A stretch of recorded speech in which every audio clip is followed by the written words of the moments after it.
cannot underestimate a generation angst and full of anxiety over the reality of climate change for them and their generation. And Mr. Speaker, it is up to us to make sure that we demonstrate there is a pathway, there is a plan for action, and there is a...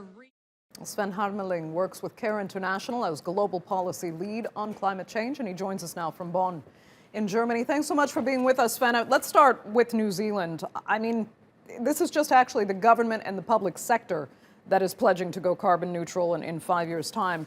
Are you happy with that? I think generally it's important that we have these, let's say, first symbolic announcements, because only if you label the climate crisis a crisis, you can really start to understand its implications and tackle it. I also understand, I'm not an expert on New Zealand entirely, but I understand that there is already an existing legal framework for climate action. And I understand within that, the government now takes an additional step to make the government operations, so to say, climate neutral by 25. And so it's one piece in the puzzle, but an important one. And of course, it has to be delivered on. But without starting off with ambitious targets, we won't see ambitious action. Right. But I mean, does it work when, you know, only New Zealand and a handful of countries are even taking these symbolic steps? I mean, we still have the world's biggest polluters not making any of these moves. Well, I think we see it. We've seen a positive shift over the last couple of months with China putting out more ambitious targets. For example, a climate neutrality goal by 2060. Of course, that's far away, and we need very urgent steps of action in the next 10 years, basically, and not only in 20 or 30 years. But I think every of these examples, like New Zealand, like other countries, makes clear that we cannot just accept the crisis unfolding without tackling action. And that also, of course, increases pressure on those countries who are still, sitting back and waiting to see what's happened, or which don't yet have the courage to come forward with more ambitious targets. So I think it's overall a positive signal, but of course it needs to be delivered on in a very fair and ambitious way. Otherwise, it would be only appear on paper. Right. I'm glad to hear you're at least somewhat optimistic, because I've heard a number of scientists say, we've actually passed the point of no return. For example, rising sea levels that really can't be reversed now will eventually cause catastrophic damage. And I mean, all the mitigation efforts in the world at this point can't really help that. Well, I think we're definitely already very deep into the crisis, because the last two decades or so, the governments haven't lived up to the promises they've made in international conventions, etc. But on the other hand, I think we shouldn't forget that it's worth to fight for every tenth of degree of warming avoided. And even if we're already deep into this, it's so clear from science that the more we can avoid is still leaves the world in a better place than if we just let it go and let a runaway climate change effect unfold. So it's somewhere in between, of course, already in a very difficult situation, but we cannot give up. Okay. We've spent months now with pandemic lockdowns, so there have been industrial production cuts, very little air travel, very few cars on the road.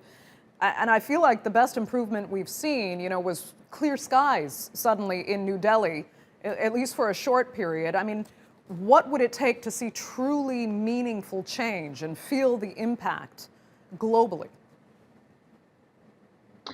Well, I think what we're seeing is that we need similar levels of emission reductions annually over the next decade as we've seen this year. But of course, we need to get to this in a different way than just having a pandemic and many countries needing to close down economies. And we know this is also a lot of negative impacts on people. But you mentioned the clear skies example. I think it shows that a polluted environment, a polluted sky, because of the burning of fossil fuels through cars and factories, makes people also more vulnerable to the impacts of a pandemic like the COVID crisis. And at the same time, we know there are many synergies that can be taken between ambitious climate action and developing in a way which makes communities and economies more resilient. So now is really the time to, for example, all the funding that goes into recovery from COVID needs to go into ways which help us develop much cleaner, both in poor countries as well as, of course, in the rich countries, whether it's New Zealand, whether it's Europe or the US,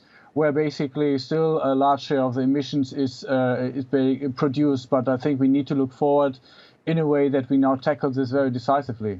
Okay, let's finish where we started. With New Zealand doing this, if we don't see, a real global impact, with just a handful of countries taking more dramatic action, tell us at least what New Zealanders will see. Will they effectively have, cleaner air, bluer skies? What kind of effect are individual countries looking at for taking that kind of action? Well, I think all countries I know who have taken ambitious targets and taken ambitious steps forward to tackle climate action do this because they understand there is a big benefit for them because of less impacts of climate change, because of less pollution in the skies, because of also economic savings you can get if you don't any longer have to import large shares of oil or coal or other fossil fuels. And of course, there's many ways of making you as a country more resilient and become better prepared for the impacts of climate change, something which we as organization also find very important to support developing countries with. And that's maybe making the link to the Secretary General today, that he also highlighted how important it is that the rich countries support poorer countries in tackling climate change because of the large responsibility they still carry. Okay. Sven, we're going to have to leave it there. Thank you so much for joining us from Bonn. We appreciate it.